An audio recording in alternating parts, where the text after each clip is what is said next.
কালকের জন্য অপেক্ষা করবেন না, আজকে নামাজ শুরু করে দেন। দেনা পাওনা থাকলে আজকেই মিটিয়ে দেন।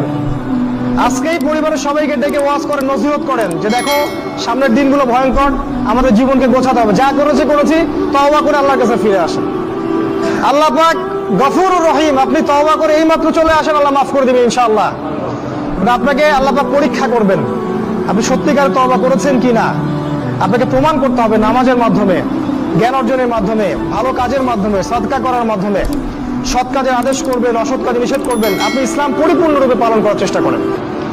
কোন সরকার, কোন সমাজ নেতা, কোন রাষ্ট্র নেতা, কোন পারিবারিক নেতা কেউ আপনার সাথে আপনার কবরে যাবে না। সোজা কথা, আপনাকে আল্লাহর সামনে একাই দাঁড়াতে হবে। কারো পরোয়া করে লাভ নাই, কোনো অজুহাত দিয়েও লাভ নাই। দেশটা ভালো না, বিশ্বটা ভালো না, সমাজটা ভালো না, সময় ভালো না, এগুলো বলে কোনো লাভ নাই। আমাকে আমার রবের সামনে দাঁড়াতে হবে। আমার ভালো আমাকে বুঝতে হবে।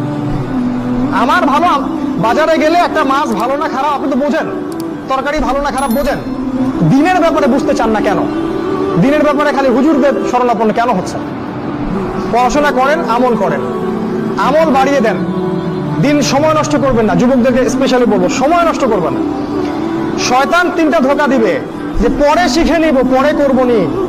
শয়তান আসে বুঝাবে যে এখন কি আর বয়স হয়েছে, আগে পরে দেখা যাবে।